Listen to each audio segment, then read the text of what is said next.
ஆண்மை இல்லாமல் நிறையா இடங்களில் வந்து டைவர்ஸ் வரைக்கும் பிரச்சனை போய்கிட்டே இருக்குது.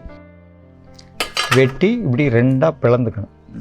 இப்படி ரெண்டாக பிளந்துட்டு ஒரு பாகத்தில் இந்த நீர்மொழி விதையை அள்ளி இப்படி தூற்றணும். இப்படி தூத்திட்டு இந்த ஒட்டுனது போக மித்த விதையை எடுத்துட்டு இந்த வாழைப்பழத்தில் ஒட்டுனதும் இதை வந்து அப்படியே மூடி இவங்க வந்து இரவு பனியில் வைக்க சொல்கிறாங்க. இந்த பழத்தை விந்து எப்படி இருக்குமோ அதே மாதிரி இது வந்து ஜெல்லி மாதிரி வித்தின் செகண்டில் மாறிடும்.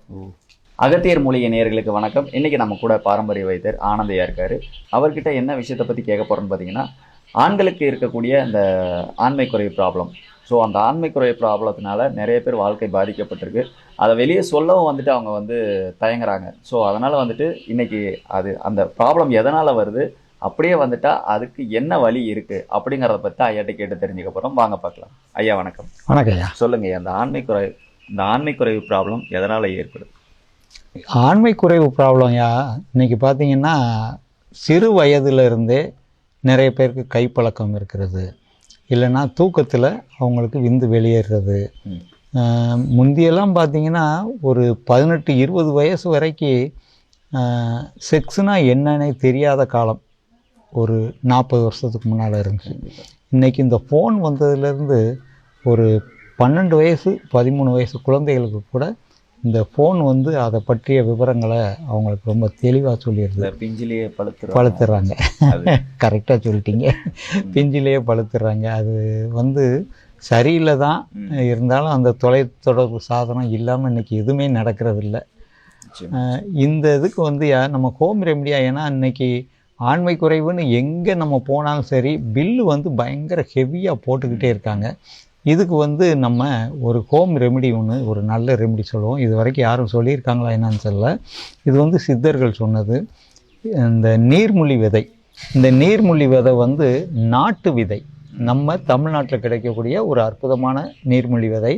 இதே இது நார்த் இந்தியாவிலேருந்து வருது. அந்த நீர்மொழி விதை இதை விட கொஞ்சம் சைஸ் பெருசாக இருக்கும். இதை வந்து சித்தர்கள் வாழைப்பழத்தில் வச்சு சாப்பிட சொல்கிறாங்க. அது எப்படி சாப்பிடணும், அவங்க எப்படி சாப்பிட சொல்கிறாங்கங்கிறத நான் இப்போ சொல்கிறேன். இதுக்கு வந்து செவ்வாழைப்பழம், அப்படி இல்லைன்னா கதளிப்பழம் தான் மிகவும் சிறப்புன்னு அவங்க சொல்லியிருக்காங்க. செவ்வாழைப்பழமும் யூஸ் பண்ணலாம். செவ்வாழைப்பழத்தை இப்படி கத்தியை வச்சு இப்படி குறுக்கு வாக்கில் வெட்டணும். வெட்டி இப்படி ரெண்டாக பிளந்துக்கணும். இப்படி ரெண்டாக பிளந்துட்டு ஒரு பாகத்தில் இந்த நீர்மொழி விதையை அள்ளி இப்படி தூற்றணும்.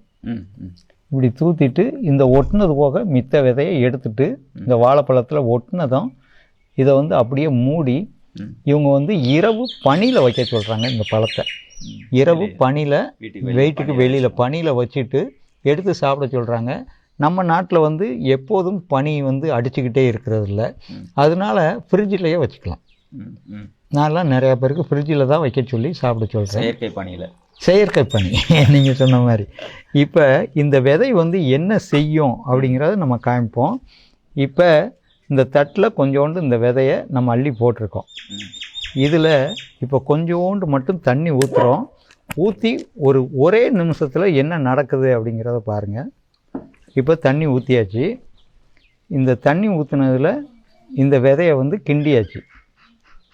கிண்டுனதும் இந்த விதை வந்து எப்படி இருக்குன்னு பாருங்கள். ஒரு விந்து எப்படி இருக்குமோ அதே மாதிரி இது வந்து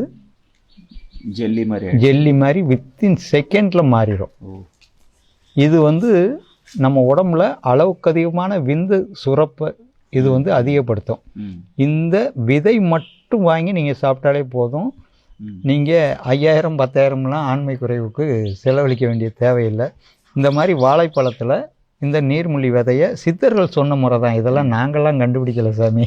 இதெல்லாம் அவங்க சொன்னதை உங்களுக்கு தெரியாதவங்களுக்கு நாங்களுக்கு இந்த தொலைத்தொடர்பு மூலமாக உங்களுக்கு இதை நாங்கள் சொல்கிறோம். இது சாப்பிடலாம். அப்படி இல்லைன்னா இந்த தாது லேகியம், இது வந்து இந்த நீர்மொழி விதை இன்னும் ஏகப்பட்ட பொருட்கள் சேர்த்து நம்ம பண்ணுற இந்த தாது லேகியமும் சாப்பிடும்போது ஒரு அற்புதமான பலன் இருக்கும்.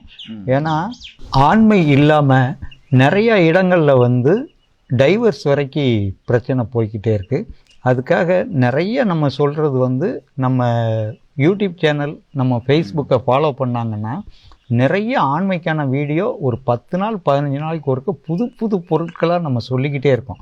இவங்களா வீட்டில் வச்சு செஞ்சு சாப்பிட்ற மாதிரி ஹோம் ரெமிடியாகவே சொல்கிறோம். செலவு இல்லாமல் இவங்களாவே செஞ்சுக்கிறக்கூடிய ஒரு அற்புதமான சித்தர்கள் சொன்ன முறைகளை நம்ம அவங்க புஸ்தகத்திலேருந்து நம்ம படித்ததையும் நம்ம குருநாதர்கள் அனுபவபூர்வமாக செஞ்சு பார்த்ததையும் மக்களுக்காக நம்ம சொல்லிக்கிட்டு இருக்கோம். இதை எல்லாருமே பயன்படுத்தணும்னு நாங்கள் ரொம்ப ஆசைப்படுறோம். சூப்பருங்க. இப்போ ஹோம் ரெமெடி சொன்னீங்களே, அந்த பழத்தில் வந்து இந்த நீர்மூலிகளை வச்சு சாப்பிடலாம்.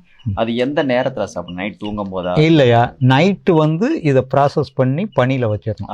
காலையில் எந்திரிச்ச உடனே வெறும் வயிற்றுல சாப்பிடணும். ஓகே. சாப்பிடும்போது ரொம்ப நல்ல எஃபெக்ட் இருக்கும். ஸோ இது தொடர்ந்து ஒரு எத்தனை நாள்? 48 நாள். 48 நாள் ஒரு மண்டலம் சாப்பிட்டா போதும். Super super. அப்புறம் என்னங்க, அந்த ஆண்மை குறை ப்ராப்ளம் அதுக்கு ஒரு தீர்வு கிடச்சிருக்குன்னு நினைக்கிறேன். ஸோ நீங்கள் தயங்கவே வேண்டாம். அந்த ஆண்மை குறை ப்ராப்ளம் உங்களுக்கு இருக்குது அப்படின்னா கீழே டிஸ்பிளே நம்பர் இருக்குது, அந்த நம்பருக்கு காண்டாக்ட் பண்ணி கூட நீங்கள் என்ன டீட்டெயில் அப்படிங்கிறத கேட்டு நீங்கள் இதை வாங்கி பயன்படுத்தி உங்களுடைய ஆண்மை குறை ப்ராப்ளத்தை சரி பண்ணிவிட்டு உங்கள் மனைவியோட உங்கள் வாழ்க்கையில் சந்தோஷமாக இருக்கணும் அப்படிங்கிறதால தான் நாங்கள் இந்த பதிவை போட்டுட்ருக்கிறோம். ஸோ இந்த பதிவை நிறைய பேருக்கு ஷேர் பண்ணுங்கள். நிறைய பேர் ஆண்மை குறை ப்ராப்ளத்தினால பாதிக்கப்பட்டிருக்காங்க. ஸோ அவங்களுக்கு ரொம்பவே யூஸ்ஃபுல்லாக இருக்கும். இந்த பதிவுக்கு ஒரு லைக் போடுங்க. இந்த பதிவு பற்றின கருத்துக்களை கீழே கமெண்ட் பாக்ஸில் கமெண்ட் பண்ணுங்கள். நன்றி. நன்றிங்க. நன்றி.